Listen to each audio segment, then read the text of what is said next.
Hello, good evening, and welcome back to the War Room. This is what I call the Pwnery's Breaking News Special. And if I jump the gun, hitting the button, playing the music, and doing this intro, my apologies. I'm trying to get the timing worked out a little bit better.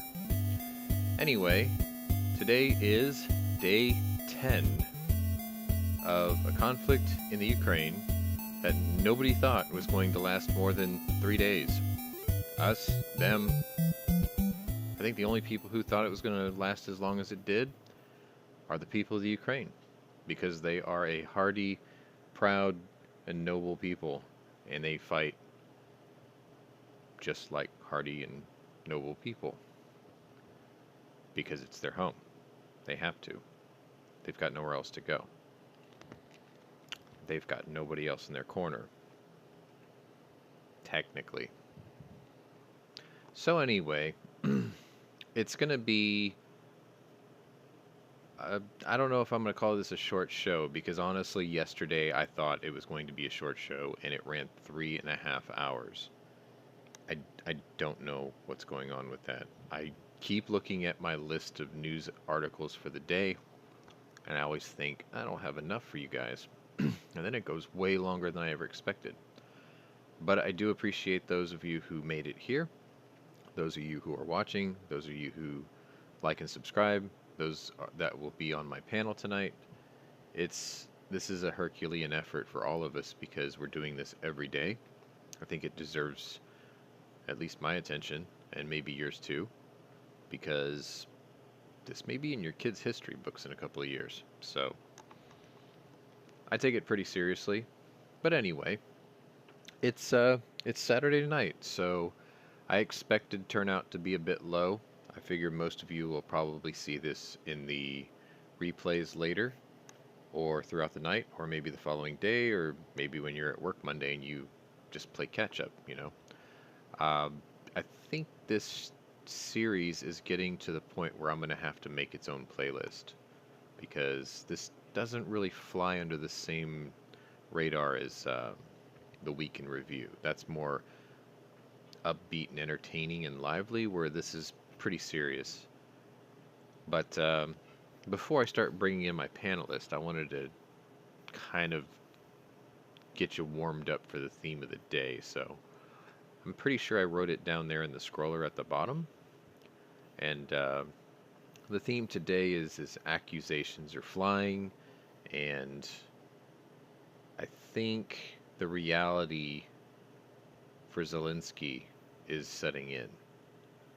And as this goes on further, he'll become more insistent, and if it still goes unanswered in the direction he would like to have it, animosity will start to set in. And I think that's a very serious situation, because a lot of things happen in hindsight, and I think what's going on right now could be portrayed as, you guys could have done so much more, and so much less could have happened, that the mountain you had to climb to clean this up with us or for us was much bigger than it ever had to be. But I could be wrong. So anyway, I can see that you guys are starting to file into the chat part. So good morning, or good afternoon and evening to Shady Hill and Terry Scherer. I guess let's go ahead and get started. I never know if the weekend chats are going to be as busy, but participation-wise. But maybe that's actually a good thing, because I can start getting through these quicker for you. And I noticed I did have less pictures than yesterday, so hopefully. But just to read the chat, I guess Terry was saying that Putin will never say uncle. If he isn't removed from power, there will be American boots on the ground. And I think you're right. I think what we're dealing with is an inevitability. I'm pretty sure that Woodrow Wilson had to face this exact situation.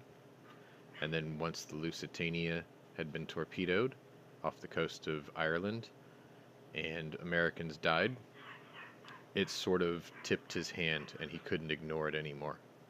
But to expand on something that Squib Load yesterday was mentioning, technically we didn't get involved until it affected us, like directly. So it sucks that it has to come to that, but history's being a very lousy teacher. You know, I just gave you the example.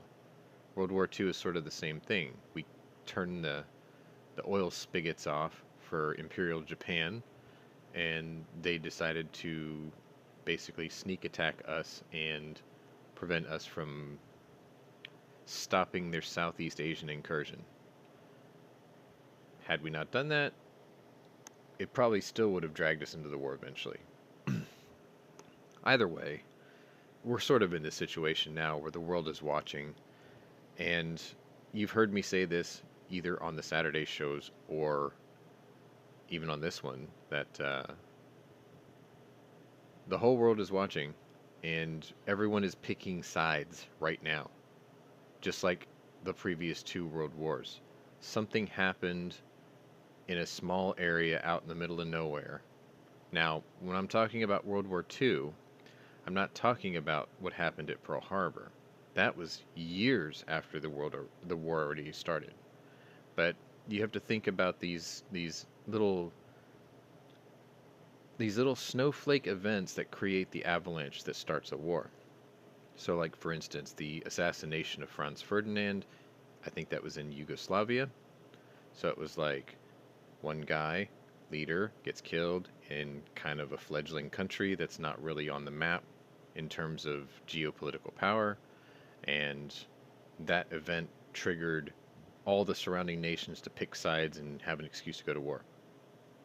Same thing with kind of World War II. There was a lot of like diplomatic circus, theater going on.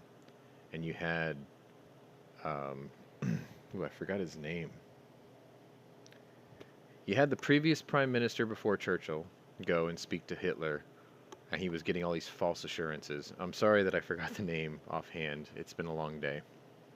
But he stayed on staff after. And this was covered very well in even Gary Oldman's portrayal called Darkest Hour. If you haven't watched that movie, you're doing yourself a disservice. It's actually very good. It's very nuts and bolts political, less drama theater, but it's pretty good. Anyway, now you've got this going on in the Ukraine. It's the same thing. You have a small nation, fledgling, being invaded with a very charismatic leader that nobody thought had the ability to do what he's doing. I mean, I think everybody thought this guy was soft and weak and just charismatic, and this was just an entertainment president kind of a thing. But he has proven the world wrong. He's incredibly capable. He's very charismatic, but he's also very direct, and he's a good leader. You can tell he's a natural born leader. That's why people follow him. That's why people are fighting for him right now. And he's got celebrities all around the world in his corner. He's got sports athletes, professional athletes, stopping everything they're doing to come home and fight. So I don't expect all of you to know this, but you have Vladimir and Vitali Klitschko. They were Ukrainian heavyweight boxers. They were nearly undefeated their entire careers. They were heavyweight champions for like 15 years each. And I think it's Vitali Klitschko that's the mayor of Kyiv. And then you have Vasily Lomachenko, who he's pretty well known in the United States because he trains here and he fights here, but he comes out of the Ukraine. He's a junior welterweight and welterweight fighter. And he went home to fight. You have Alexander Usyk, who was actually a cruiserweight fighter and champion, and he worked his way up to heavyweight. And he went home to fight. His boxing career is now put on hold, even though he's the current heavyweight champion. He holds one of the 4 belts. So anyway, let me just say hi to Gunmetal Guy and Al. And yes, Al, Neville Chamberlain, thank you so much. We will be covering cancel culture on a business scale today because it is quite extensive. And yes, two of the major credit card providers indeed do that. So that will be in the timeline of the day. So anyway, they're probably wondering what the hell I'm doing. So I'm going to start dragging folks in. So my first co-host today is actually going to be Night Strike. And I know you guys don't see it, but we've got these comical names on the Discord server right now just because I did everything in Cyrillic. But, like, for instance, if you are on my server, you'll see it. My name comes up as Marco Ramius, which should be pretty obvious why. And then I gave Mike's name, or sorry, Night Strike's name. I know I always call him Mike, but No, my name's Mike. Sean knows me as Mike, but yeah. I'm also Night Strike. So I call him, I gave him the name Mikhail Nightstritsky, and it actually translates into Cyrillic beautifully. Mikhail Strike, Night Strike Ski. Mikhail Nightstritsky. And then, does FNH want to be on tonight? Like, do you want to do this, or? I think he's reloading right now. Okay, well, I mean, if he wants in, just, I guess he can PM me, because I'm not sure if he wants to do the show or what, but I know he likes to hang out with us, which is great. He just wants to hang out, I think. Okay. Should I pull him in just so he can hear us, or do you think that's... Well, unless you want to hear him reload all the time. Yet. Yeah, because that's what he's doing right now. Okay. So, 9... Wait, what was I going to say? Oh, yeah. So today I got the sober patches that go on my... I know I'm going to catch shit for this. I have Russian Spetsnaz sober winter gear. I bought it. You didn't get. I love. You didn't get Oman patches? No, because you know damn well why. You don't want to get. So I got the QRF version, sober, but it has the same. They use the same fatigues and camo pattern, which I really like. So I got the patches. I attached them to the winter coat, and then immediately put it on a coat rack with the overall pants and hung them on a hanger and put them in my storage closet because it was 80 degrees today. Yeah, the cold season's kind of over for I think the winter is over. Southwest. Yeah, so instead I pulled out my winter blue camo cargo pants instead. Actually, winter isn't quite over yet. For me, it is. It's going to be down in the 40s tomorrow, but maybe tomorrow. I don't know. No, there's still a chance we can get a nuclear winter. Haha. Well, until I get power armor, that can't happen. So anyway, well, that only works when we're defending Anchorage. Oh yeah, that's a good point. Well, no. What if we get another bomb cyclone? I could use that. I actually don't mind. You know, it was really funny. That happened to us last year, right? You know, because I'm in South Texas, and we had like a good 3-inch thick block of ice on top of all the roads. And, you know, I've lived in the South most of my life, but I frequent Alaska and I frequent northern weather quite a bit. So like I know how to drive in it. And it's just really funny because I'm in a rear-wheel drive convertible just puttering around my neighborhood watching guys in 4-wheel drives get stuck everywhere, and I'm throwing rooster tails and be like, ha ha, as I drive by. Well, you know, last year they were afraid something was going to happen here in South Carolina, so they threw salt on the road and whatnot that they'd never done before. They did it again this year, and guess what? The same thing happened this year that happened last year. You know what that was? Nothing.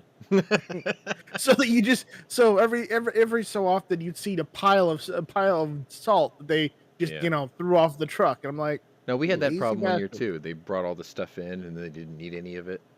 Yeah, and then they just truck it to somewhere else when someone else needs it. Because the last time it snowed here in South Carolina, I went and I got it recorded on video of me complaining and showing you guys that it was snowing. It's like, what the hell is this shit? I live in South Carolina. It's everywhere now. We don't get snow. Well, okay, so it's since it's just you and I, let's just go ahead and get through the stories because it's Saturday night. Like, people probably did what you did yesterday and went to go see Batman, the Batman, or doing whatever people do on Saturday nights these days. I went yesterday afternoon, and then I get took care of some errands, and I got back as soon as I could. No, I just freaking I had to show my folks where their future doctor's appointments are, and then took them grocery shopping, and then I had sushi for lunch. That was cool. Ooh, But sushi. yeah, I guess that's all I was really doing this weekend. So Uh, let's go ahead and just get into the news because I mean, if we get through this quickly, then we're sparing everyone, 3.5 hours like yesterday. Uh, there Right, there but was quite a bit to share. there are a couple things I want to discuss as we go through them. So okay, Okay. so when you bring these up, we Yeah, need to talk just about kind them of for a little jab it bit. in there, and yeah, we'll face them. It's just you and me, so it's This will be unless easy. Squib decides he wants to jump in, which I don't think he's going to tonight. But again, if Hater. it's just you and me, it Yeah. won't take like 2 hours. Sure. Okay, I'm with you on that. All right, so let's go ahead and get started then. Okay, what's the first Surprisingly one? easy with such a short intro compared to yesterday. So today starts off day 10, roughly where we left off last night. I know that right before we ended yesterday, I was catching us up to like right up to the minute we were logging or we were calling it for the night. So there's a little bit of overlap here because the stories that came uh, that early in the They're morning, overlapping a little over to now. well, they'll overlap because the stories didn't get published or they didn't get corroborated by the media sources, and then they came out later, uh, sort of like post facto. So I mean, if you hear something that sounds a little familiar or sounds like it's a little out of place, it's probably because it was reported post facto. But at least we'll get it to you in the timeline at the time it was supposed to have happened. Close to Mm. it. I think plus or minus like 30 minutes. So the first story actually came out on my feed after we. Oh shit! Actually, it pinged my RSS feed, but I didn't read it because I didn't have a chance to look at it while we were closing down for the night. But it was 1:45 p.m. or a.m. Sorry, 1:45 a.m. That's Right. Central Time, so 2:45 for you, which was 9:45 Ukrainian time, local time. So it dawn happened. I didn't hear of any like missile strikes or major military actions in the dawn hours, which is kind of typical, at least in the early, day 1 through 4 or 5. It was very common. But anyway, at 9:45 in the morning, I'm gonna go ahead and show you some pictures. That is the look of a guy who's just about had enough of the world's bullshit. In all reality, like that's not the look of a guy who's getting his way. So anyway, Ukrainian President Volodymyr Zelensky, he had criticized publicly, very publicly, NATO for their decision not to impose a no-fly zone over Ukraine. He was saying, "Is this the NATO my country wanted?"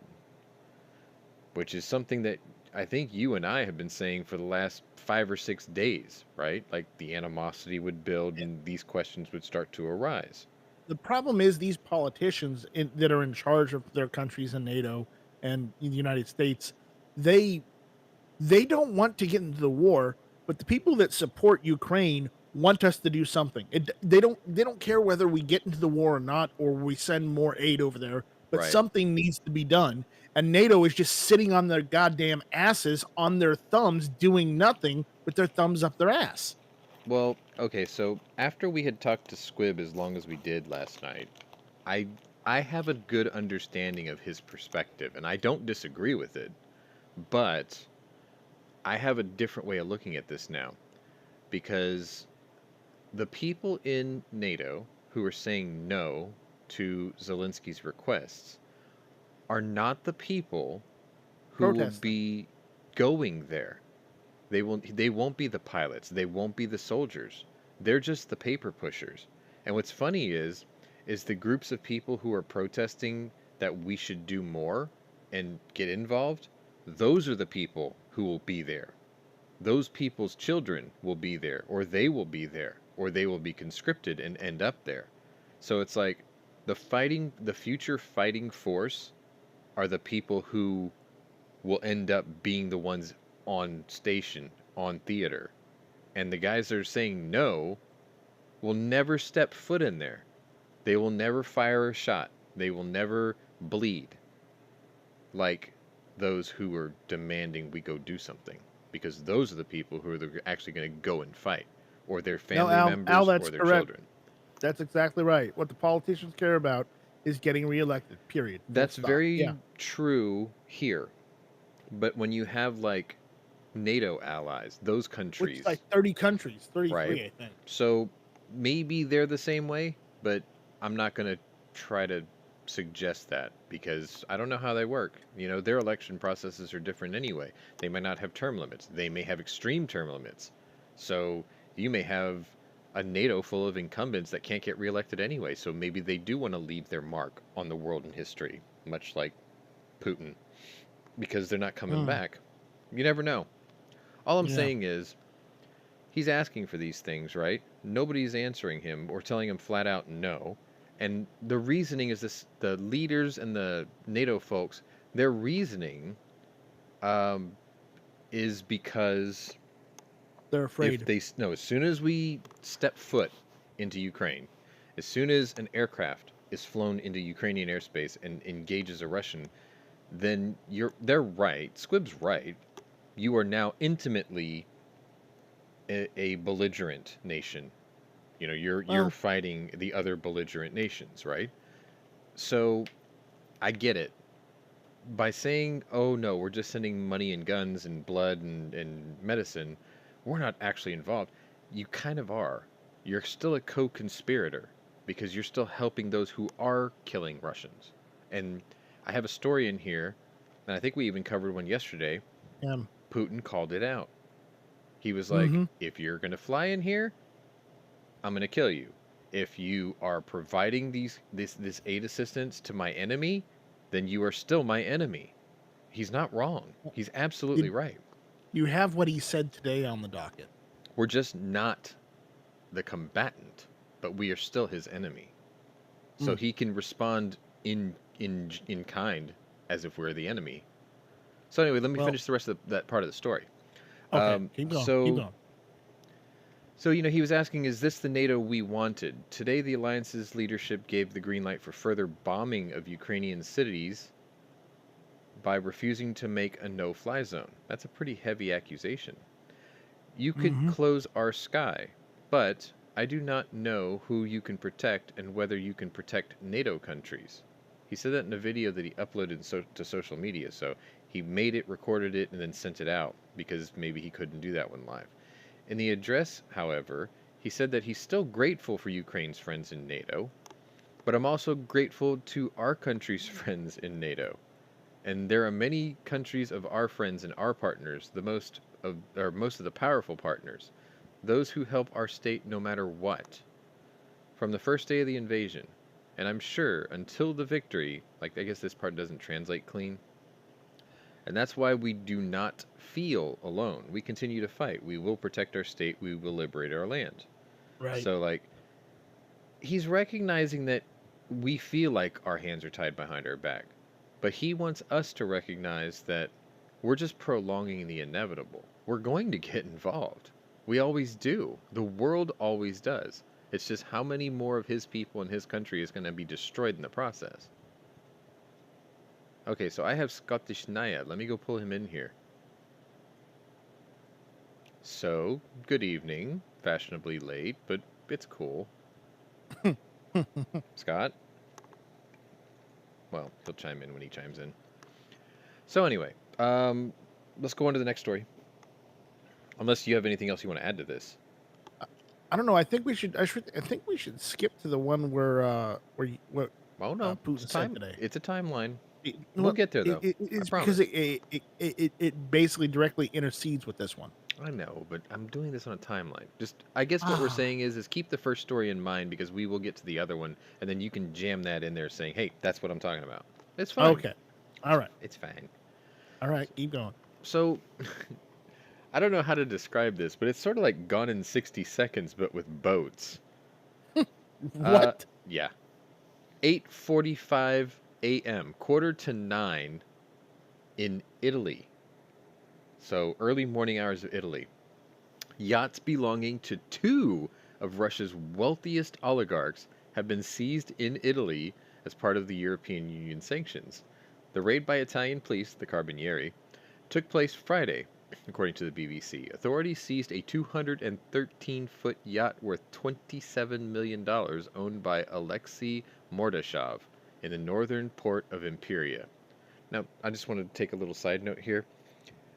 The yacht that was captured by the French was 600 million. This is a dinghy to the other oligarch, and it's 27 million. The one in Germany was like 518 million. So now they're going after the small oligarchs. Well, they're now. just going after everything. Yeah. So anyway, Mordashov is considered a close ally of President Vladimir Putin and Russia's richest man, individually rich, I guess. His worth is an estimated 29 billion, and he built his wealth around Russian steel producer Severstal. The other yacht is reportedly owned by Gennady Timchenko, another oligarch with close ties to Putin. So they didn't have a lot of background on this guy, but they took the boats. You gotta wonder, what are they doing with all these seized assets? Like, am I gonna be able to go on eBay and like bid $1 on one, or be like, "Yo, I'm in this for about $350," you know? $350? Yeah. And then my that's too donation bad. I'm goes in to it the for war effort. $450. Well, see, I'm up in the bid. that's capitalism. I'm just saying, Yeah. like, this is a thing, right? What are they doing with Right. the seized assets?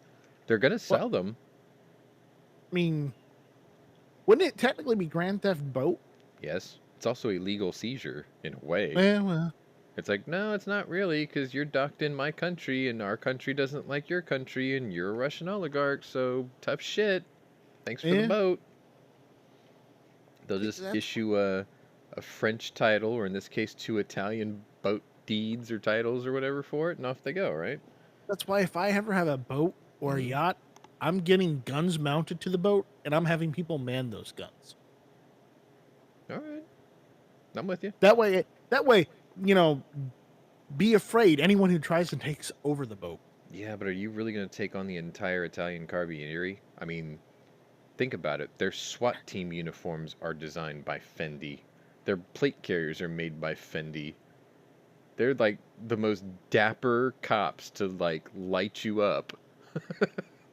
I'm just saying. I'm not gonna. If I ever have a yacht, I'm not leaving American territorial Could waters. you that's one imagine thing. being part of the Italian SWAT team though? It's like, what do they do? They're putting on these freaking plate carriers and you're like, are these form fitting? Does this make me look fat? I mean, Fendi's huge, right? You realize I have surplus of one of their firearms, right? Just say, dude, yeah, but like, it's not Italian designed, sleek suits and stuff. You know what I'm saying? Beretta 92S, That's not a suit but it's a Beretta. from the 50s. No, 70s actually. All right, fine. And Based off of it. From what Beretta told me, it's the height of 1977 technology. I'll give you that. Yeah, I still like it. And- It's timeless. Yeah, I Right. like it too. Let's go on. So So about 10 minutes later, it's 9:56 a.m. Ukraine time, and I got a message from Scott, and he wants me to check that while I'm on air. That's going to go over like a lead balloon. Hang on, let me grab my phone because it could be important. Jump out, can't talk, pull me back in. Okay. So... Any better? Can you hear me now? Yeah, you're good. yeah, You're good. Okay. Cool. All right, so we're already into the third story because, I mean, it's Saturday. I was about to say, you couldn't hear my funny joke, but we all know who was dressed by Hugo Boss. that's awful, Scott. Anyway. Hey, Germany did seize a yacht. Yes. All right. And also, the little boat. Yeah.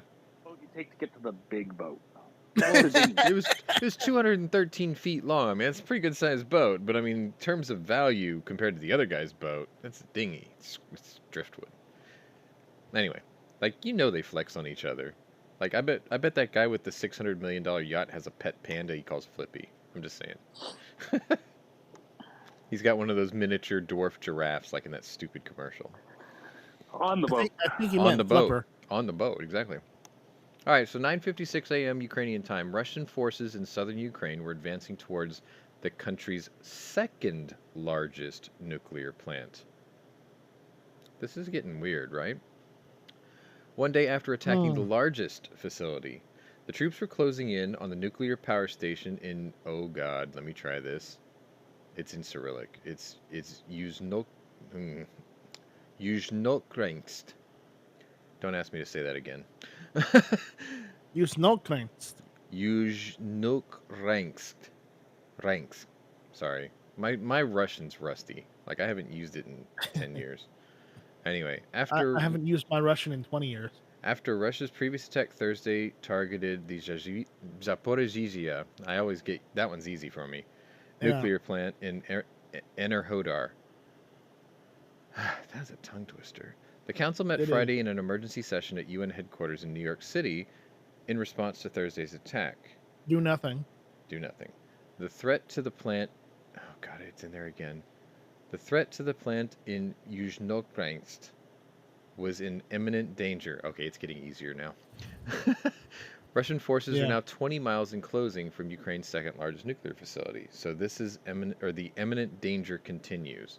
So we sort of talked about this ever so slightly yesterday, and I believe this is going to become a thing. Maybe not right away, but once this conflict ends, however it's going to end, I suspect what's going to end up happening is you're going to start seeing UN, NATO, and EU regulations that will state, in the event of an invasion, nuclear power plants of the nation being invaded should go ahead and immediately shut down all the reactors prior to the attack. So, like, don't even take the chance, right? Just warn your people, hey, there's going to be rolling brownouts because we have to shut down the nuclear reactors. We'll try to make it up with the coal, oil, natural gas, and the hydroelectric. But we have to shut down these reactors because it's a national security risk. A global security risk, even. Like, they haven't done that yet, but if I was a betting man, that's coming. It's got to be coming. Especially when the largest nuclear power plant in Europe is right next door to Russia, because it's the one that got attacked Thursday, right?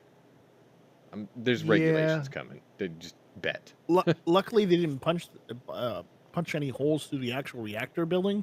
It was 1,500 feet away from the central reactor.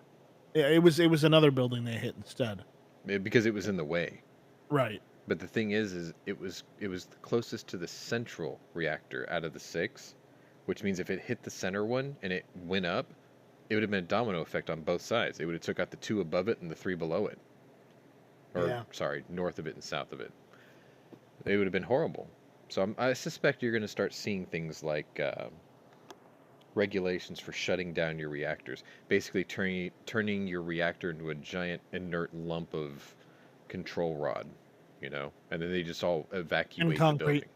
Yeah, like they shut it down, and then they just drop all the control rods, shut the reactors down, turn off all the power on the plant, and everyone evacuates before the advancing army even gets there. So that way when they show up, it's like, now what do we do? They can go there. I'm not so sure reactors in Europe shouldn't build very, very thick concrete walls around the reactors. Oh, no, they're thick. They're thick. Believe me, they're made to take, bomb hits and earthquakes. It's just repeated bomb hits. Not so much. Nothing. I mean, unless you build it like a freaking German U-boat pen with like 30-foot thick, it's impractical then. Germany, if you're listening, get on that. Or just build the reactors in the sub-pens in France. Just a thought. Anyway, let's move on. I don't think those are there anymore. No, they are. They're derelict, but they're still there. Damn big would blow up. Yeah, they can't blow them. They can't even demo them because what are they going to do with all the leftover concrete and rebar?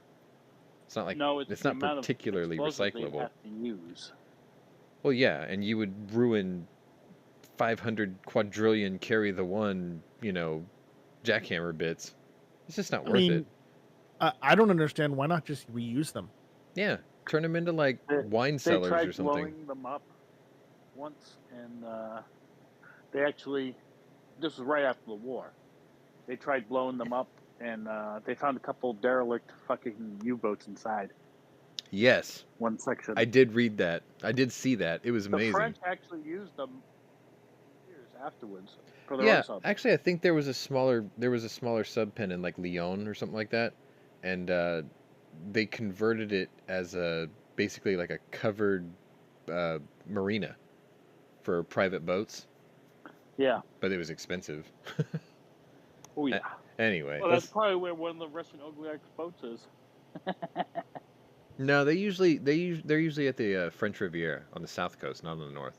Because on the north coast Yeah, but is you got the North they Sea, the might be. White Sea, and you got the English Channel, and it's like none of Yep. that's nice water. It's cold. It's not as hospitable as the French Riviera. No, but if it's a covered one, it's indoors. Oh, They you don't mean have for to storage? keep it Yeah, maintained. I guess. Shit, maybe. I don't know. I'll have to look that up later. Anyway, let's move on. Because it's Saturday. We're going to get through these quickly. I promised. I promised the viewers. 2 a.m. my time. So this is where I gave up and tried to get some sleep. RSS feed pings the phone like crazy. I did put the IP attack map up last night. That was cool. My Yeah, I saw dogs the were one the watching it. Russians had released. Yeah, my dogs were watching it like as if I was playing a video game. It was really funny. Anyway, 10 a.m. sorry, 10 a.m. Ukrainian time, local. Russia says its military will observe a ceasefire in 2 areas of Ukraine starting Saturday to allow civilians to evacuate, Russian media reported. At least one Ukrainian official confirmed the information. Sorry, I don't know why I let off like that. Russia said that it would allow civilians to leave areas of Mariupol in southeast Ukraine and Volnovka. Sorry, Volnovka.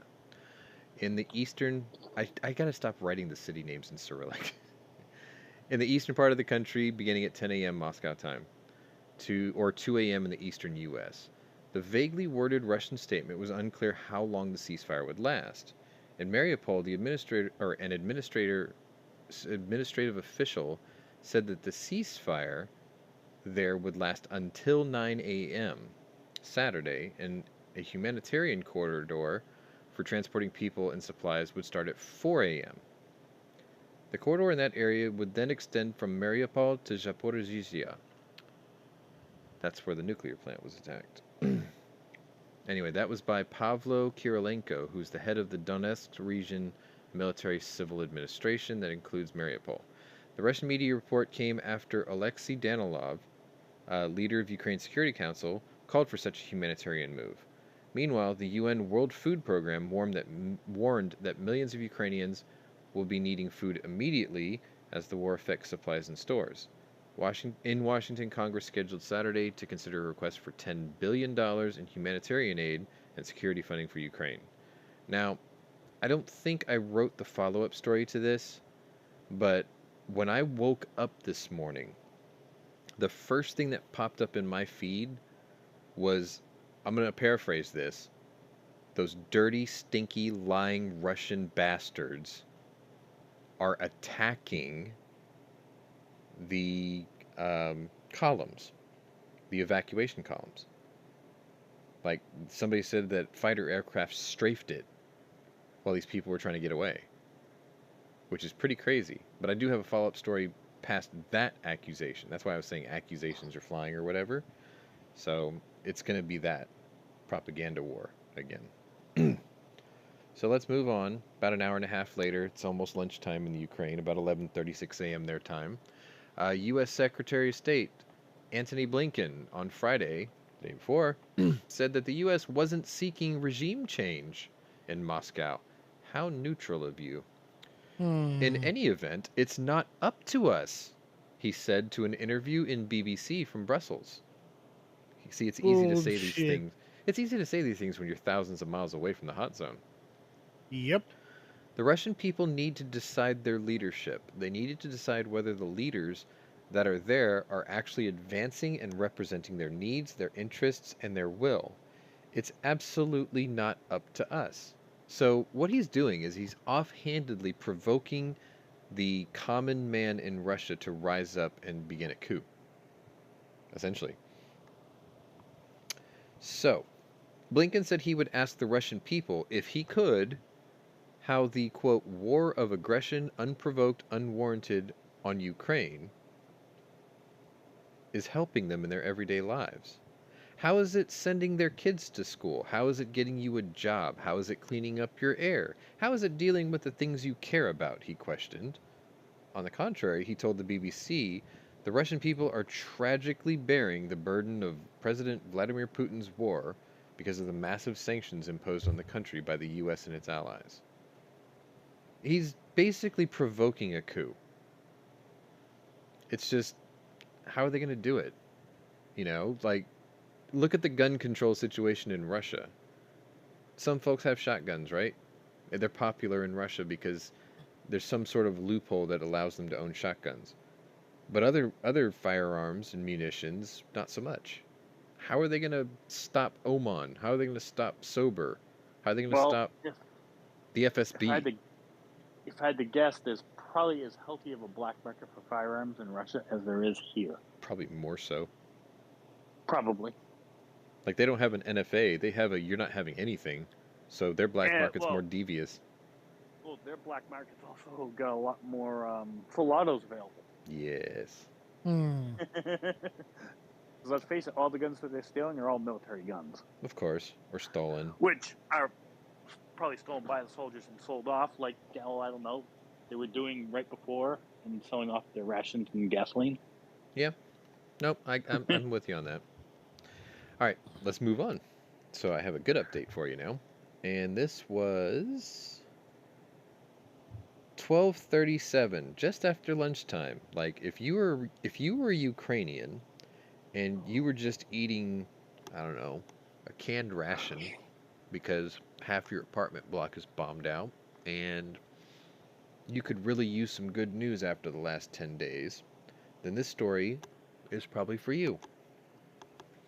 So at 12:37 p.m. local time, here's a photo for you. Don't worry, I'll translate this for you too. Ukraine's defense ministry shared a video. I should have played you the video. I just took a still shot for this, but anyway. Shared a video Saturday morning, and it said that it showed the country's defense forces had downed a Russian military helicopter. That's what it says at the top. So it says, "This is how the Russian occupiers are dying, this time in a helicopter," the ministry wrote in that tweet. "Glory to the Ukraine and its defenders, together onto victory." It's right there next to the play button, if you're wondering. I'm sorry, I probably should have blew that up a little bit better for you. But it's right there. It's I forgot the name of it. I don't think it's a Hind, but anyway. It is a Hind. Was it? It's just a newer version. Okay. Yeah. I thought I read 24. that. That's what I thought. It was like 24 or 25 or something like that. I thought I saw that That's too. a Hind. Okay. Which is shocking that a little missile like that took one of them down. They must have got a cockpit hit. Man pads, man. Yeah, but the Hinds are armored. The Hinds are known to be able to, like, take some punishment. Maybe they hit the tail. No, I think they got them right in the cockpit. I won't that guess. Explosion. That's like some Chuck Norris shit right there. Because there was no, like, attempt to even, like, control the aircraft after that. It was just boom, boom, done. Yeah. Yeah, no, you're right. It was there, and then it was down there. Actually, it's more like Bionic Commando, but whatever. Well, no, like, there was a movie where, I think it was, I'm not even going to try to guess. Sorry, I'm not going to even guess that. I just remember Chuck Norris fired like an RPG and went right through the cockpit, like right between the pilot's legs. Well, no, Bionic Commando, you take out the last boss. It's same way, and basically same way. You're supposed to use a guided rocket to basically blow the head off the guy piloting it. Huh? How very Metal Gear. Yeah. Well, it came out before Metal Gear. Yeah. No, you're right. It did. All right. So, about 20 minutes later, it is 12:53. So, that little lull after lunch where everyone wants nappy time. And Zelensky publishes a tweet here saying that he spoke to the Prime Minister of Albania. He spoke about the fight against Russian invaders, discussed joint work with the UN. We appreciate the practical help and support of Albania in this difficult time. We're doing everything to end the war. There was a lot of tweets going out today. You're going to notice the theme of tonight's cast is I'm sharing you a lot of tweets. A lot of them are coming from Zelensky. A lot of them are going to world leaders. And what I suspect he's doing is He's trying to build a coalition of nations to help him because the UN won't. Or sorry, NATO won't. Mm-hmm. So he's trying to find allies right now, which is well within his rights. Like, Well, he's been doing that all along. yeah, well, he's doing it at a much more frantic pace, I guess. He's making it more publicly visible to the rest of the world. He's basically showing us that are watching his Twitter account, well, if you're not going to help me, I'm just going to do it myself. Fuck it. Kind of a thing. You know? Like, these are all the people I'm talking to, and if you don't like me talking to them, then maybe you should give me the help before I have to go find it from someone else. That kind of thing. Mm. It's almost like the I think he's scorned... doing it publicly like that to build pressure on the absolutely. governments from their people. Absolutely.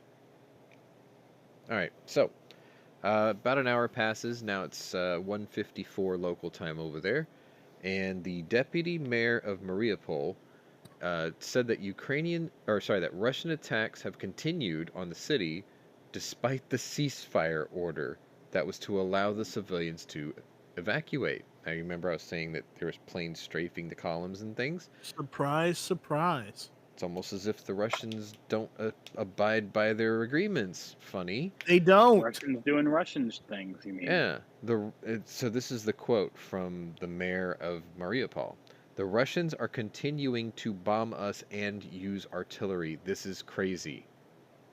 There's no ceasefire in Mariupol, and there's no ceasefire along the entire column. Our civilians are ready to escape, but they can't under constant shelling. Really? So like you said, Russians doing Russian things. Who'da thunk it? Who'da thunk it? Russian gonna do Russian things. Yep. And then, like, this is where, like, responses were coming quickly. So, like, somebody would tweet back, somebody would answer, somebody would at somebody, right? So, 1 fucking minute later, the British Ministry of Defense said that it is highly likely Russian forces have encircled the cities of Kharkiv, Chernihiv, Mariupol. Really? Like, the guy just told you a minute earlier he was surrounded, and Sumy. But the, quote, overall rate of Russian air and artillery strikes over the past 24 hours appears to be lower than in previous days as Ukraine continues to hold these cities.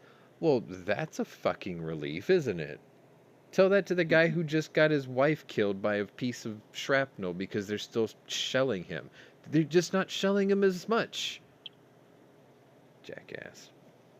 Russian forces may have also bypassed other targets in order to hit Odessa faster, the major port city on the Black Sea. Now, that is a tactical mistake, because what they're doing is they're blowing past smaller towns. And you want to guess what's in those smaller towns? That's where your resistance is. That's where the pockets of resistance are. They know where you're headed. They've already evacuated it in an attempt to build up the numbers to counterattack you. Because what's going to end up happening is they're going to come rushing into that city. They're going to be like, where the hell is everybody? And they would have walked right into all the predetermined firing lines that the resistance fighters have already mapped out. They've had time to figure this out. That's why they're probably everywhere but there. But they will defend it. They're on the outskirts of it. They know where all the firing lines are. They know where all the high ground is. They know where all the traps are. They know where they put all the mines. Home field advantage. Let's move on. 2:57 p.m. Ukrainian local time. Sky News team posted a video on YouTube Friday of a violent ambush in which Russian troops shot at them while trying to visit the town of Bucha near Kyiv. Chief correspondent Stuart Ramsey, along with his camera operator Richie Mockler, were both shot. Ramsey took a bullet in his lower back. Mockler took 2 rounds in his body armor in the chest as the team abandoned their vehicle. They got ambushed. The point is, we were very lucky, Ramsey said of the encounter, but thousands of Ukrainians are dying and families are being targeted by Russian hit squads, just as we were driving along in a family sedan and attacked. This war is getting more barbaric by the day. All members of that crew miraculously returned to the UK. They didn't die. Their body armor held up, which is good. Lower back, though. I wonder if he had the kidney plate on. Maybe? I don't know. But he's alive. That's better than being dead. Also at the same time, 2:57 local time, a UN migration agency citing figures from all local government ministries said Saturday that it is estimated now that 1.45 million, so 1,450,000 people, have left Ukraine since the start 10 days earlier.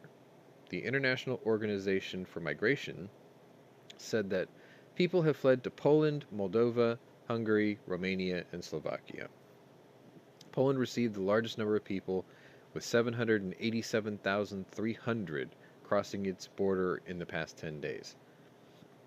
The agency said nationals of 138 countries have crossed the borders from Ukraine into neighboring nations. 138 countries. Okay. We'll go with that. A minute later. 1 minute later. But it's 2:58 Moscow time, because that part's in the same time zone. Russian state-aligned media outlet RIA claimed Saturday that continued shelling of humanitarian corridors didn't come from them. It was the Ukrainian nationalists, they claim. The deputy mayor of Right, those Mariupol... pesky Ukrainian nationalists. Right. The deputy mayor of Mariupol told BBC News that the Russian military continued to shell the city as civilians were attempting to flee, but the RIA instead counterclaimed that a Ukrainian nationalist battalion blew up a house, end quote, in Mariupol. RIA insisted that Russia had observed the temporary ceasefire, citing the Russian Ministry of Defense. Right. Yeah. We didn't shell those people running away. They shelled their own people running away. Okay. So a minute after that, literally 1 minute, 2:59. Like, it was like bang, bang, bang. 2:57 tweet. Next minute, counter tweet. Next minute, counter the counter tweet. 2:59 p.m. Ukrainian local time. The British Defense Secretary echoed U.S. sentiment that a no-fly zone over Ukraine would not only antagonize Russia and drag NATO into a direct conflict, but it could possibly, now get this is on the same level of absurdity as the last story, it could possibly hinder Ukraine's defensive efforts. Ben Wallace told BBC News that Russia has not succeeded in establishing air control, and British Defense Ministry's updates continue to press Ukraine's ability to push off Russian air attacks. Wallace noted that Ukraine has hit Russia hard with aircraft and drones, and that a no-fly zone has to work, quote, for both sides to keep NATO from entering the conflict. I think people should ask themselves the questions before they suggest these things. What would it mean on the ground, and what does it mean for NATO, when there are other ways to help Ukrainians defend themselves from the air? How? Like, so the idea was if the UN or NATO inflicted a no-fly zone, or imposed a no-fly zone over the country, then what they're saying is, well, a combination of what they're saying and what this guy's saying is, look, if we put this in here, that means the Russians can't be in the airspace, but neither can you. Only NATO can fly over the airspace to enforce it. Which means, does that mean NATO would make threats to Ukrainian aircraft, saying you better stand down or I'm gonna shoot you down too? Kind of weird, right? Anyway, Al left a message saying, at his time, 8:01, despite several reports of a ceasefire in Ukraine, Sumy students are still hearing bombs and haven't been given information about safe evacuation. So it's still being attacked, is what he's basically trying to say. Check out the photo posted by Stephen King on Twitter, captioned, "Ukrainian woman welcomes Russian troops." What? I don't know if that's a joke or what. It's got to be a joke. Can you look it up? Like, just look at the way he worded it in the chat and try to like Google image search it. Maybe you'll find something pretty worthwhile. I mean, you want me to look it up right now? Yeah, because if I do it, it'll pan off the Okay, screen. what was it? Ukrainian. It's in the YouTube side chat. It says Ukrainian woman welcomes Russian troops. It's supposed to be a photo posted by Stephen King. Fuck it, we'll do it live. I'm gonna try it right now. Okay, it's a tweet by Stephen King. Is it? Yeah, it was. It's a joke. It's an old woman carrying an orange tabby cat with a middle finger. Yeah, I see it. Yeah. Well done, Al. Well done, Al. I'm not getting that 63 seconds back. I'm not. I'm just fucking around. It doesn't matter. Neither am I, and I'm pissed. Nah, it's cool. Well done. I do like that photo though. All right, so let's move on. For about 2 hours, I didn't get any updates, and right at curfew in Ukraine, 5 p.m.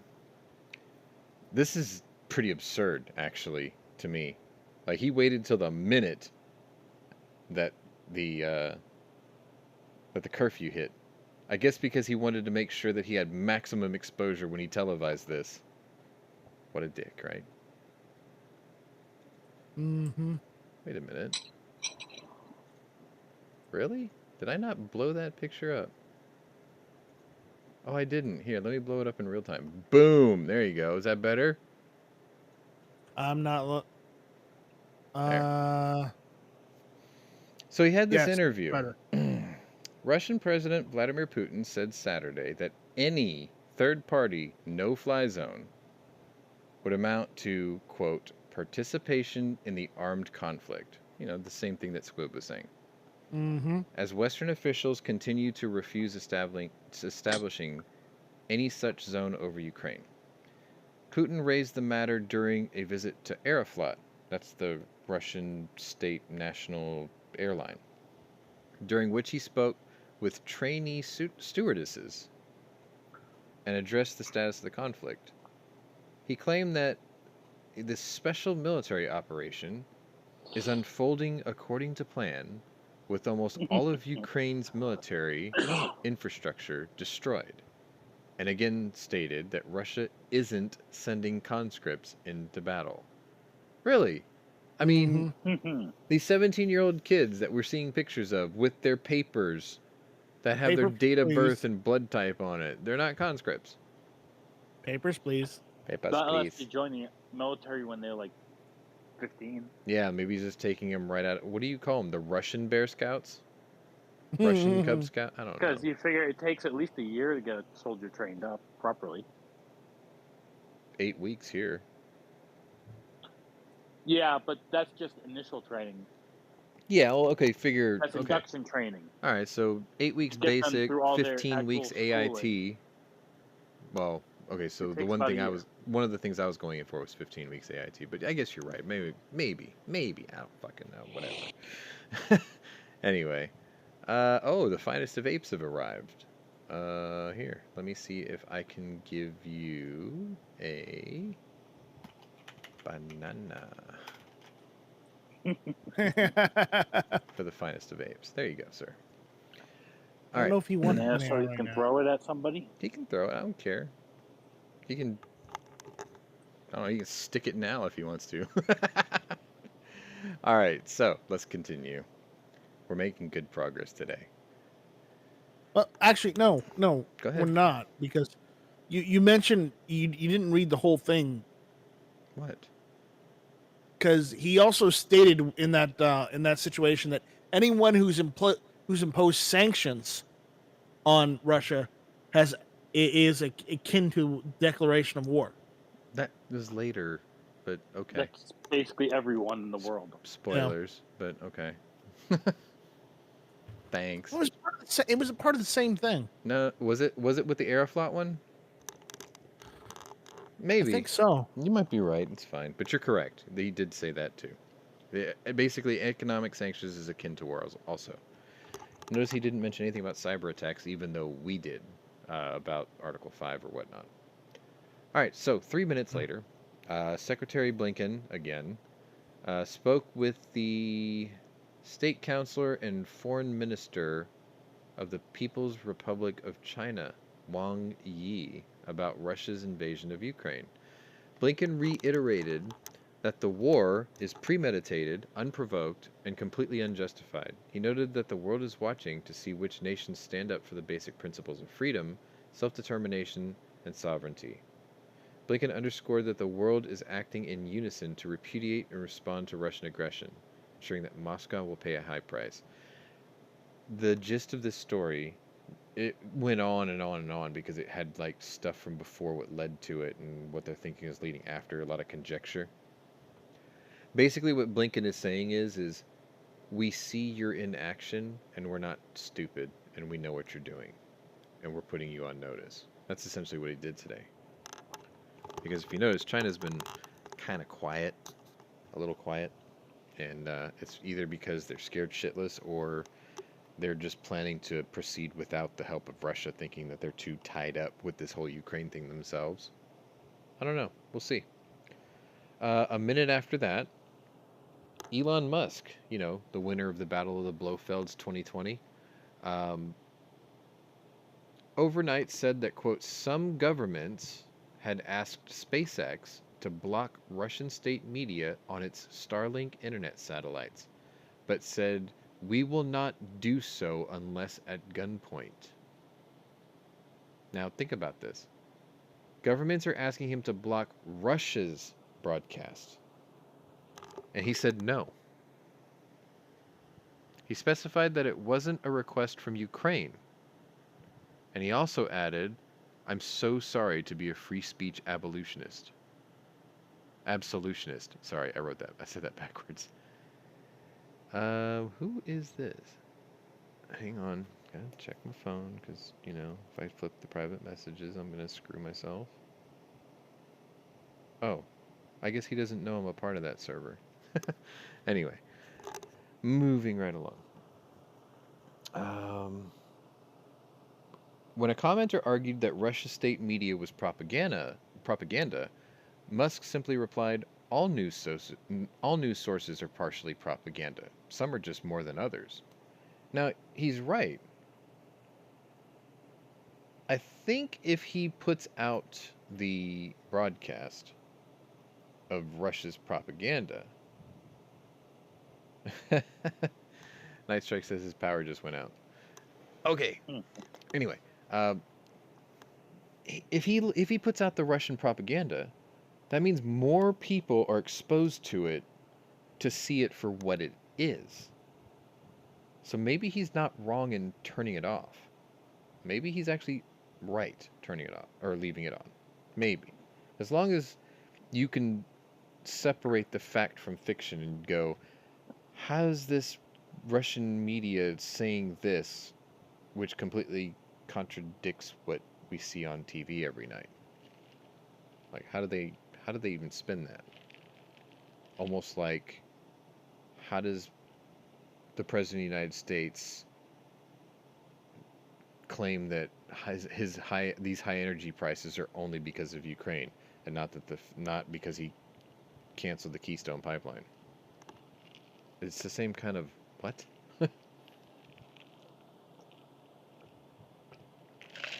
Sorry, needed a drink. All right, so about an hour passes by, and Zelensky's back on camera again. I titled this picture, "What good are you?" That's very appropriate looking photo for that actual response. What good are you? 6:05 p.m. Ukrainian time, which means he is reaching out to Washington, D.C. at around, 11 o'clock? Back up 7 hours? About 11 o'clock, right? 11 a.m. in D.C. And he spoke via Zoom with the United States Senate. Remember, he he was granted an audience with the entire United States Senate last night. He's pleading with lawmakers to step up lethal aid and provide additional targeted sanctions against Russia. Now, see, that's a reasonable request. He's not pushing other things right now. He's asking for the things he knows they won't say no to. Let me see. A Senate source says that Zelensky specifically asked for planes, and he asked for the U.S. to cut off Visa and MasterCard services in Russia. This is foreshadowing. We're going to get to that, Al. He also asked the U.S. to embargo all Russian oil. He praised his strong relationship with Poland, which has eased the flow of humanitarian and military assistance. Zelensky also very briefly mentioned the no-fly zone.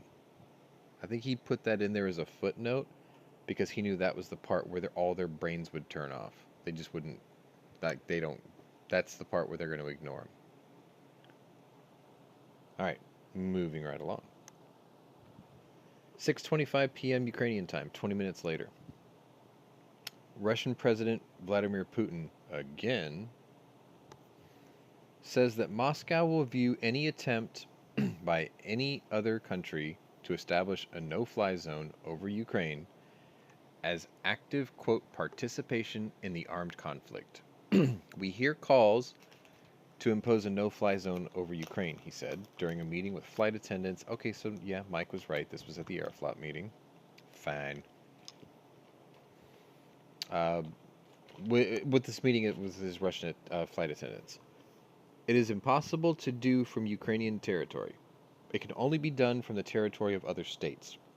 But any moves in such direction will be seen by us as participation in an armed conflict by the country that will create threats to our servicemen. So yes, this plays exactly into what Squid was saying, which I never said he was wrong. I just didn't like it. I don't think the world likes it, but that's the doctrine, right? At least up to this point.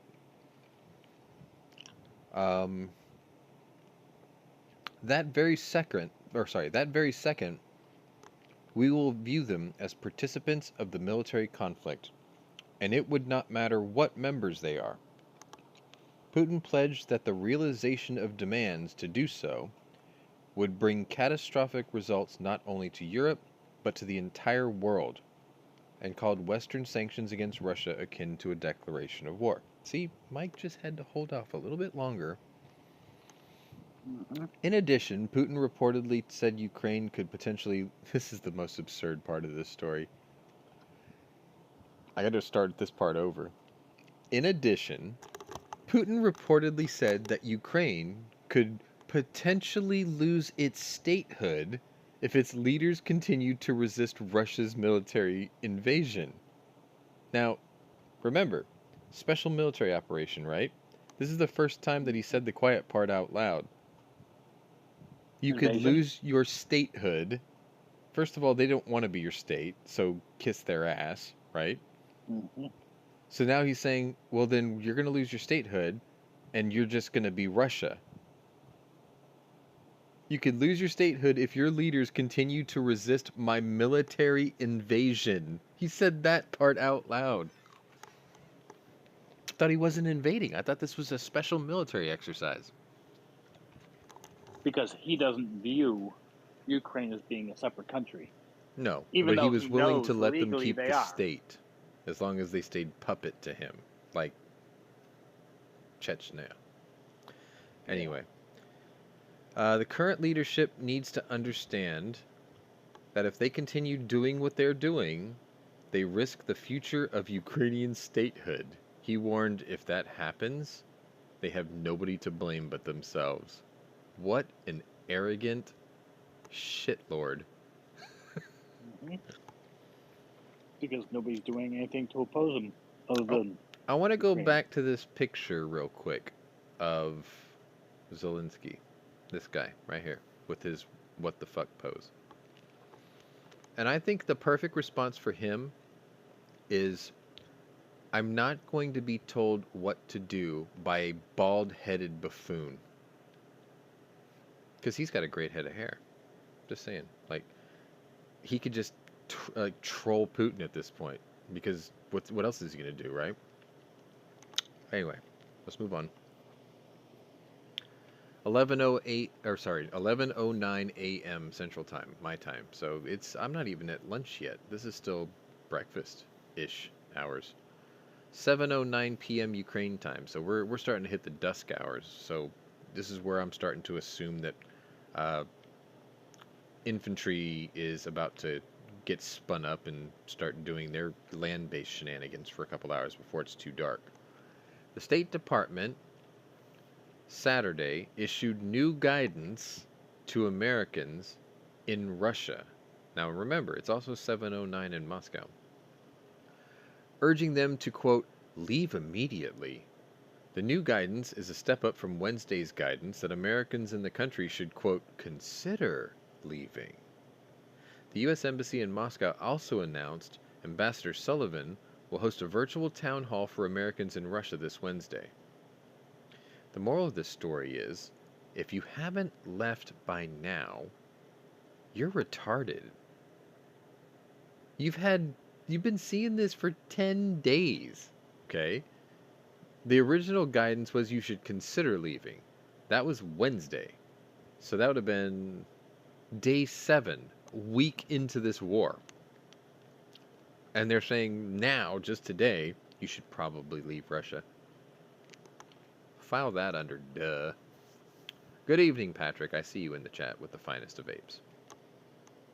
My throat's getting better because I put in 2 of those fisherman's friends. Okay, so about an hour passes. It's now 8:10 p.m. It is dusk to dark. They're north enough up the latitudes. They're probably in the dark already by 8 o'clock. British Defense Ministry stated in an update that Russia's proposed ceasefire in Mariupol likely served to try and, quote, deflect international condemnation while resetting its forces. Russia and Ukraine agreed to temporarily cease fire for Ukraine to evacuate civilians through humanitarian corridors, but the deputy mayor of Mariupol reported that Russian soldiers began firing immediately. Russian state media claimed that Ukrainian nationalists had instigated the action. By accusing Ukraine of breaking the agreement, Russia is likely seeking to shift responsibility for current and all future civilian casualties in the city. Well, no shit. A minute later, this is a weird one. This is one of the ones you sent me, Scott. Yep. And it actually has a local, for me, a local thing, a meaning. So here's the picture. And at 8:11 p.m. Ukrainian time, it was confirmed WNBA championship basketball player and 2-time Olympic gold medalist Brittany Griner has been arrested and detained in Russia and faces up to 10 years in prison after customs officers found vape pens containing hash oil in her luggage back in February. Now, let me get this straight. They found it last month, but they didn't make the arrest until today? How does that work? Russian Federal Customs Service all along. Oh, you know what? You're right. That's probably it. Because I mean, it's only been marched for 5 days, so you could be right. Like maybe people were starting to wonder, like her agent, like where's my player, right? I guess you're probably right. You're probably right. So anyway, Russian Federal Customs Service released a statement Saturday, today, that an American 2-time Olympic basketball champion has been taken into custody. Oh yeah, in February, after a narcotics dog at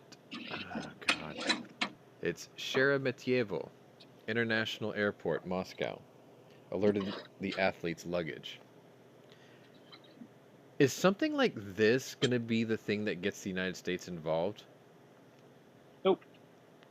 Well, they captured an athlete, right? They captured an American. They have an American citizen now under arrest. Is this for what appear to be legal charges? Yeah. Appear to be. Sure. So then the question has to be asked: if you're traveling abroad, well, let me preface this. If you're in the United States and you're a gun owner, you're already public enemy number one to liberals and antis everywhere, right? And they would love nothing more than to catch you in their corner of their liberal utopian shithole and lock you away for exercising your Second Amendment right. So there have been apps created for this where people who travel a lot can tell the app where they are with location services and where they're headed, and it will draw you a path and warn you of every state that doesn't have reciprocity with your state, or you're not allowed to drive across their state carrying firearms, or they have ridiculous rules for transporting firearms across their state, like, oh, I just pulled into New York, I have to get out of my car, unload my gun, put the ammo in the trunk, and lock my gun in the glove box in 2 separate places, right? Dumb shit like that, right? You would think that if you're an international or a global marketed athlete, that if you were to go to somebody else's country, you wouldn't bring your drugs with you. But apparently she did. So, in part, what a fucking moron. Now, the reason I said this has a local flair to me, even though she's wearing a Phoenix uniform, she's from Houston, Texas. Here's where it gets really funny. Now, I didn't put this in the stories of the day because it came just before we went on air. Congresswoman Sheila Jackson Lee. Now, bear in mind, she's been in public service for close to 30 years. She's been on the government dime the entire time.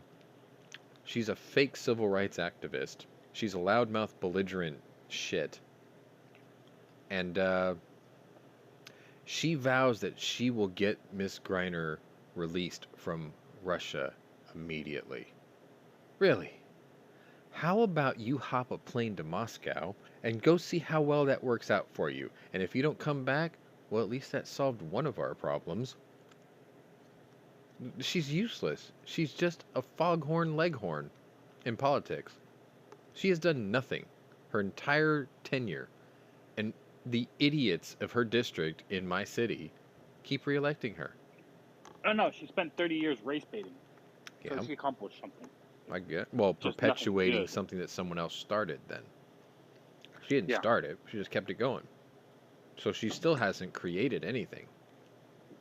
Anyway, it's unfortunate that she got arrested. I think it would be absurd if she actually does get sentenced to 10 years. I'm sure UNICEF would have a field day with that, and the international court system would probably beg and scream and whatever. But if you're going to travel to somebody else's country, leave your fucking drugs at home. Don't be an idiot. Moving right Have along. you ever seen the TV show Locked Up Abroad? Yes.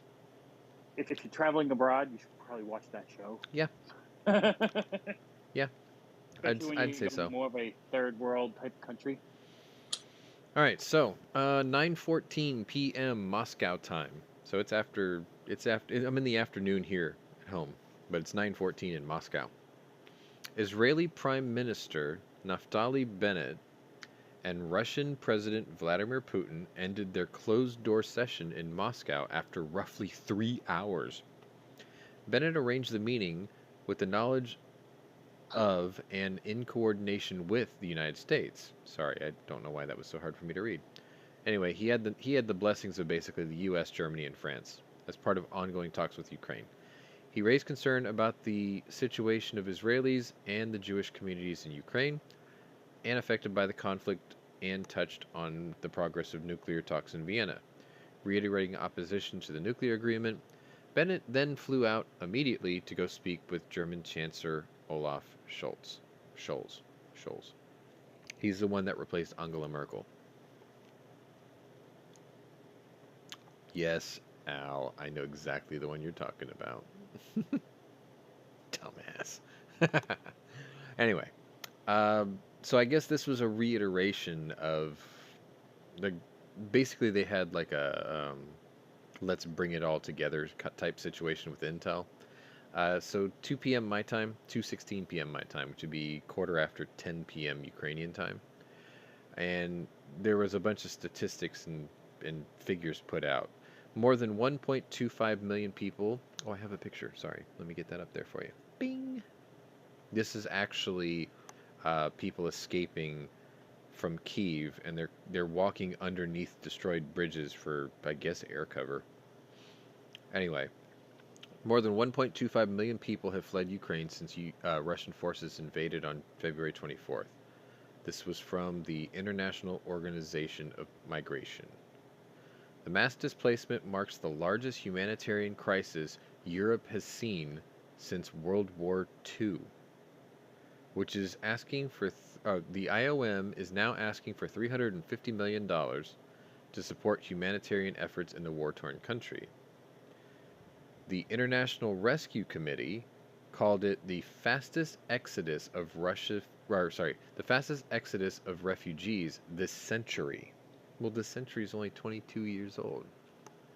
Now, if you count 100 years from today, okay, that's a pretty impressive number then. In the cities and streets of Ukraine today, innocent civilians are bearing witness to our age of impunity. The fact that 1 million refugees have already been forced to flee is a grim testament to barbaric military tactics taking aim at homes and hospitals. This was from David Miliband, the president and CEO of the International Rescue Committee. The IRC is calling on the Russian government to immediately cease all violations of the laws of war to spare additional harm to civilians and further displacement. Let me just point something out. The IRC is calling on the Russian government to Making demands publicly on the record is just as useless as thoughts and prayers. When people are dying, and bombs are falling, and bullets are whizzing past people's heads, thoughts and prayers and demands are meaningless, weightless, and worthless. So just shut the fuck up and make something happen, because talk does nothing. I put that last bit in there. Ad-lib. Moving right along. My mom would have liked this one. 10:42 p.m. Ukrainian local time, 2:42 p.m. Central Standard Time, which would be, I want to say it's like 5 a.m. in Korea. 5:42 a.m. I think in Korea. Now, this is the reason I brought that up is because of who this involves. Samsung Electronics Corporation, has reportedly halted all of its shipments of every product it makes to Russia after the country's invasion of Ukraine. South Korea-based company then did an interview with Bloomberg News and said that it is monitoring the complex situation and that all shipments have been suspended. It also said that it's going to be donating $6 million, including an additional $1 million worth of consumer electronics, to assist in humanitarian efforts in Ukraine. Our thoughts are with everyone who has been impacted, and our priority is to... This is a PR thing, this last part. Our thoughts are with everyone who has been impacted, and our priority is to ensure the safety of all of our employees and their families. Is that shit printed on a fucking business card and everybody in the corporate world carries it in their back pocket? Because they all say the same thing, don't they? Like, grab a thesaurus, you fucking unoriginal dipshits, and find a different way to say it, because you say it all the same way, and now it has no weight. It has no meaning. The world has become desensitized to this sentence. Our thoughts are with everyone who has been impacted, and our priority is to ensure the safety of all of our employees and their families.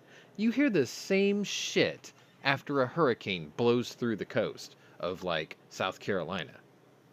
You know? Or, let's say a hurricane hits Texas.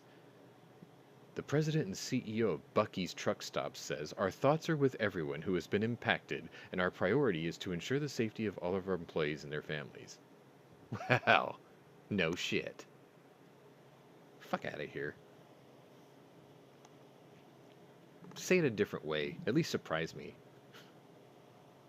I should not be interjecting my opinion into the news. I'm sorry. About a minute later, it is 10:43 p.m. in Moscow. Now, this is one of those absurd stories too. Clear my throat. Russian President Vladimir Putin has a, quote, simplified entry program into Russia from anyone who is leaving the Ukraine. So I guess this means any separatist that wants to come to the motherland, he's got a fast track process for those people, right? So yeah, he goes, as well as the so-called DPR and LPR regions of Ukraine. So those are those two spots that he wanted to annex. Mm-hmm. This was according to Russian state-controlled media outlet TASS. The Kremlin announced on Saturday that citizens of Ukraine, as well as the DPR and LPR regions, can enter and leave Russia without a visa, but must provide valid documents proving their identity. Papers, please. Your papers are in order. Anyway, sorry, I don't know why I use that quote all the time. I thought you were going to go somewhere else with that one. Oh, yeah. Yeah. These They papers had are used not in under the order. floorboards. Oh, shit, I thought you were going to be like, these papers are not in order. What are you talking about? Those papers are perfectly in order. Do not insult us. We have very detailed files. That kind of thing, right? Yep. Anyway, moving right along. Oh, I should probably go ahead and preface this as, we're almost done, folks. We made it. It's not even 2 hours. We made it. 3:43 p.m. Eastern Standard Time. Oh, I gotta read this one to you because this pisses me off. Here's the whole statement. Let me highlight this way. Okay, there we go. Shell said it made the, quote, difficult decision to purchase a cargo of Russian crude oil Friday night, and explained that, quote, it didn't take this decision lightly in their public statement posted to Twitter. The company said that the purchase was needed to avoid a disruption of oil supply in Europe. Here's the statement. We are appalled by the war in Ukraine and have already made clear our intention to exit joint ventures with Gazprom, which is majority owned by the Russian government and related entities, as well as intending to end our involvement with a significant project to pipe gas from Russia to Europe. We have been in constant discussion with governments about the consequences of the war on the security of energy supplies. We have acted throughout in accordance with what we have understood was the intent to allow energy flows from Russia for the time being in order to provide security of energy supply. Yesterday we made the difficult decision to purchase a cargo of Russian oil. Our refineries produce petrol and diesel as well as other products. You know what? I can't read this shit because it pisses me off. Do you want to know what happened? I'll tell you what happened because I can paraphrase this very simply. Shell sold out. And the reason they sold out was because the Russians have 7 entire tanker ships full of crude oil ready to go, and they had no buyers. Now, I'm going to pull up the numbers for yesterday, just so I get this accurate. 3, 4, 22. So yesterday, crude oil prices were at $118.05 a barrel. Okay? They had 7 tankers full of oil. They had no buyers. The world was like, go fuck yourself. We're not buying your sour shit. Right? So then the Russians were like, fine, we'll find another buyer. They couldn't find one. You would think that China would just be like, yo, send it our way, right? China's been very quiet about this.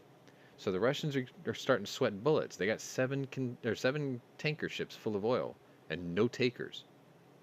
They sold it at they sold it at $29 a barrel discount. So it closed at what, 118? They sold it for what, 90? Wait, 8. They sold it at $89 a barrel. Mhm. That's why Shell bought it. Yep. Because it's It a was good worth the deal. risk because it was cheap. It's a good deal. They bought it because they got it at $89 a barrel. That's why they bought it. It's not because they don't give a fuck about energy supply. Are you kidding? When energy supplies are low and crude oil prices go through the roof, their profits are increased. They just took it at the opposite direction. Instead of maximizing their profits, they lowered their operational costs. Their private they're pirate privateer scum, and they sold their soul to the devil, and they have just funded Russia's war for another 2 or 3 weeks. So anyway, think about that next time you pass the Shell gas station. Just a thought.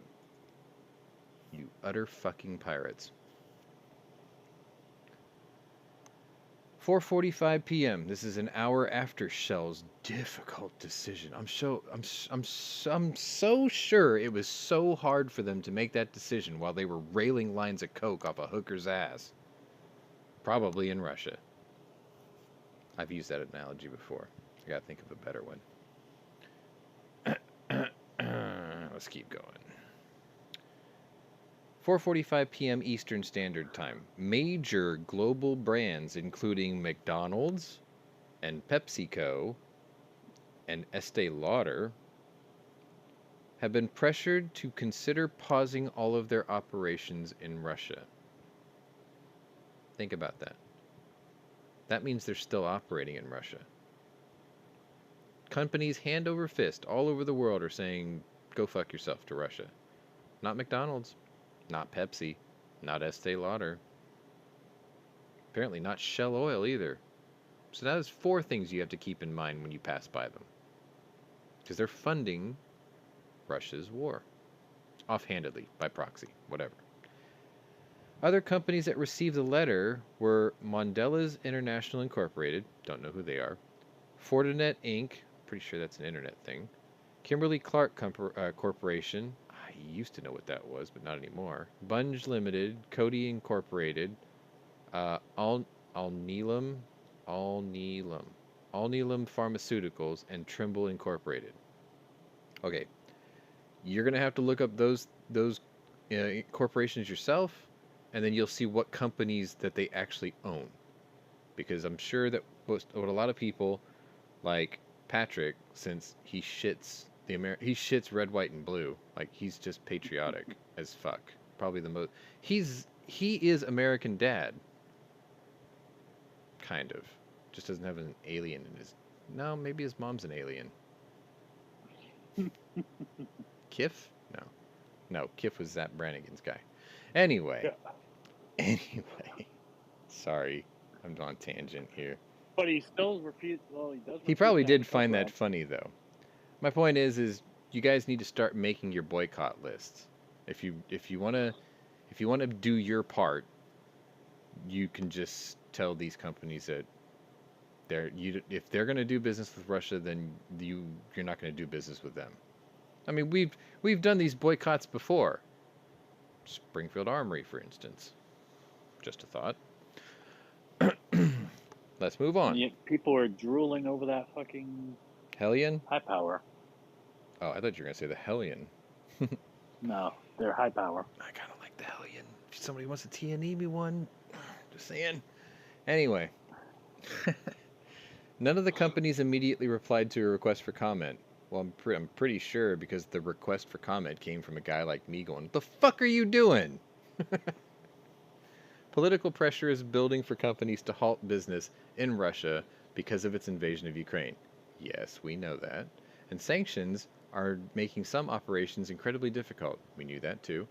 Some big companies have already said they'll stop, including the sneaker maker Nike and home furnishings firm IKEA. Yes, they have. Good on you, IKEA. Yeah, because I remember I talked about that somebody should flat pack Putin into a box. Yeah. All right. So this is where things start getting good. This will touch on what Al mentioned earlier. So 4:45. So about the end of a business day in my area. We're 4:46 p.m. my time. Visa announces that it has suspended all operations in Russia, according to a press release from the company. Visa will be working with clients and partners within Russia to cease all transactions using Visa over the next few days, according to the press release. The company said that transactions using Visa cards issued in Russia will no longer work outside of the country, and transactions using Visa cards issued outside of Russia will no longer work in the country. Okay, so basically what they're doing is they're quarantining them. Yep. You have to read between the lines here. Your card won't work trying to buy Zenitco stuff from Ivan the Bear. Ivan the Bear's card won't work trying to buy Palmetto State Armory stuff. But if Ivan the Bear wanted to order something from this guy Oleg that does uniforms from Russia or from sells Soviet stuff and uses a Visa card, international charges between internation charges, I should say, those aren't stopping. Visa is still conducting business Russia to Russia. They're just saying Russia out or you into Russia verboten. Well, here's the other thing. What if you're in Russia? If you're in Russia and you have a With Russian Visa card, you can use it. With an American Visa card. No good. Because your billing address is Exactly. outside of the country. You have to have your billing address in Russia to use it in Russia, essentially, is what they're saying. Actually, they're not saying that. They're not telling you that. You have to read between the lines. They said no cards outside of Russia will work in their country, and no cards in their country will work outside of their country. So it stands to reason that the card in country will work in country and nowhere else. That's what it means. Otherwise, they would have said, this card won't work anywhere. But they didn't do that because they're also capitalists. Clearly. Anyway, Al Kelly, Chairman and Chief Executive Officer of Visa Inc., said that the company felt compelled to take action. We're compelled to act following Russia. He's got the card in his back pocket, too. We are compelled to act following Russia's unprovoked invasion on Ukraine and the unacceptable events that we've witnessed. We regret the impact this will have on our valued colleagues and on the clients, partners, merchants, and cardholders we serve in Russia. This war and the ongoing threat to peace and stability demand we respond in line with our values. Okay, so his pre-printed card is a little fancier, but it's still the same just corporate bullshit response. Anyway. Immediately after that, like within the same minute, because I'm pretty sure Visa and MasterCard technically are owned by the same group. One does one thing and the other immediately follows. It never fails. So here's the picture. Following the move by Visa to suspend all operations in Russia, literally at the same time MasterCard announced on Saturday it is suspending all of its network services in Russia. Once again. Actually, I think, no, the difference is this one says their cards don't work at all in Russia. Period. It says all network services. That's actually better. But I think it's kind of funny that Visa does it, MasterCard does it immediately afterwards. And they both did it 7 hours after Vladimir Zelensky asked the Senate to ask Visa and MasterCard to do that. So I guess we did deal them a solid then, huh? Technically. The Senate got it done. Not bad. Okay. Whatever. Moving right along. 5:47 p.m. Central Standard Time. It is 1:47 a.m. Moscow time. Yep, we're back over there. Now, Visa does something, MasterCard does it immediately. The United States tells its embassies to evacuate people, right? That was hours earlier. The Canadian government. Now, I should have looked at this earlier to tell you how many hours had passed. Let me see if I can find it. I think I overshot it already. Anyway, the United States said that we needed to get our guys out, right? Several hours later, the Canadian government finally catches up. And now they're telling their citizens at 1:47 a.m. Moscow time, who are in Russia, you should leave.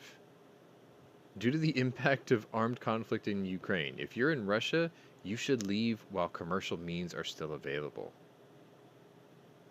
Well, they're always going to be available because Canada didn't close their airspace off to Aeroflot.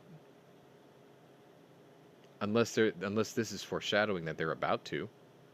Maybe. Maybe. That's all I can think of. Literally 1 minute later, again, Ukrainian President Vladimir Zelensky, here, let me post this right here.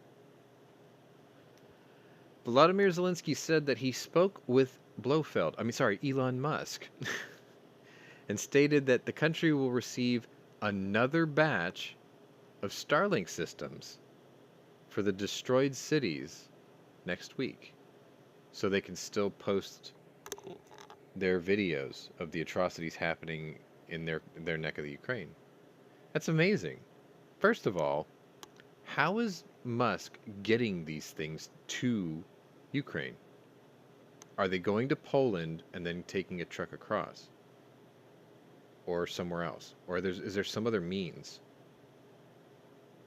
Maybe the guys who are delivering this next round of Starlink systems might be wearing Elon Musk's company logo somewhere for Starlink, and actually just be special forces guerrillas with really good anti-aircraft and anti-vehicle capabilities.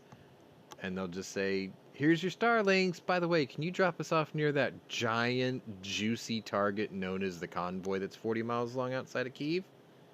We might be able to help you in that. We'll install Starlink. We'll free the shit out of them with it. I don't know, maybe. Just saying, because like everyone's talking about covert ops these days. Patrick says he just had the U.S. military fly over, or fast mover fly past his house.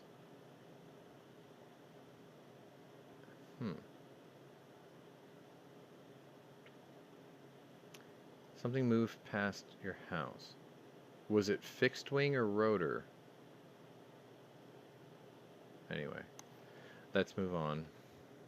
More Starlink is coming to the Ukraine so they can stay connected, so they can continue to show the world what's happening to them, so the world can continue just to give them thoughts and prayers. Just saying. My last story for you today. This happened at 6:06 p.m. Central Standard Time. This is 2:06 Sunday morning, day 11, Ukrainian time. So was the Starlink thing. So was the Canadian government thing. I should have probably told you guys that to preface that. The visa suspension thing, that was also day 10 or 11. Sorry, these were all past midnight over there. President Biden spoke with Ukrainian President Volodymyr Zelensky. The two spoke about, here's a picture. The two spoke about security, financial support for Ukraine, and the continuation of sanctions against Russia. Do you think at the last second he might have mentioned no-fly zone again? Hashtag no-fly zone. That kind of thing? Like he maybe it's sort of like one of those subliminal messages, hashtag no-fly zone, where, you keep just pounding a message into that decrepit old man, no-fly zone, and eventually it'll just kind of get stuck in his head while he's snoring in the middle of the night, no-fly zone. Maybe. I don't know. Just a thought, no-fly zone. Sorry. I'm just saying, man. I'm just farting around. It's Saturday night. I'm stuck here, so I'm stuck here sitting between a Colt python and an anaconda, though. So I'm in good company. I'm in pretty good company. I want to read a little bit of the chat before we can close out for the day. Patrick saying, fixed wing, fast mover jet. B1 Lancer, that'd be cool. A whole flight of B1 Lancers would be Not fantastic. fixed wing. Oh no, they're variable, aren't they? Yes, they are. Did it have 8 They're jet 15s? engines in twin nacelle or twin engine nacelles and look really, really, really big? And did they feel like they were? Did they sound like they were heavily laden? Were the engines just What? screaming? Was a big, ugly, fat fucker. Was there an 80s band named after this plane? Was there a flight of them? Did it have like 181 canisters of tear gas or incendiary bombs for a very particular 40-mile long convoy that still hasn't moved in 6 days? I'm just... Hashtag no fly zone. I'm doing that subliminal message shit as a joke. Anyway, let's see. Fine Ape was saying that maybe he has a few extra starships and super heavy boosters squirreled away for same hour delivery. You never know. I mean, what if he's bouncing Starlink off of that Tesla that's orbiting Mars with a dead hooker in the trunk? Just thoughts. Anyway, I've wasted an hour and 46 minutes of your Saturday night. I'm very grateful that you all came to spend some time with me and Scott and, well, the late night strike because he lost his power. He was 30 miles out, single ship. Hashtag no fly zone. Maybe you should tell him that, Patrick. Maybe you should, like, you know, Morse code the planes as they fly by. Just hashtag no fly zone. That's really easy to do, by the way. No, the finest of apes has to know what the 80s band that I'm referring to is. Baby, if you hop in your Chrysler that's as big as a whale and head on down to the Love Shack. Sale. Yeah, and head on down to the Love Shack. I think if you had a Chrysler that was as big as a whale, you're probably driving an Imperial or a Newport. Neither of which are made anymore. I think the biggest car Chrysler makes now physically is my 300. Anyway, I'm going to go ahead and I'm going to play this for you. I'm going to take the time to thank you all for watching. I'm going to be very grateful that I got it done in under 2 hours. If you're new to my channel, welcome. If you're a regular here, welcome back. I encourage you to check out my other playlists and see if my other interests are of interest to you. I did stay up until 3:45 in the morning last night to edit the video that I released for my Anaconda. So if you haven't seen it, go check my firearms review playlist and you will see my newest acquisition. Anyway, if you like what you saw, hit the like button. If you're new here, subscribe, maybe tell other people I'm doing this. But this was day 10 of the War Room. And tomorrow, we'll be back for day 11. Thanks for watching. We'll see you tomorrow.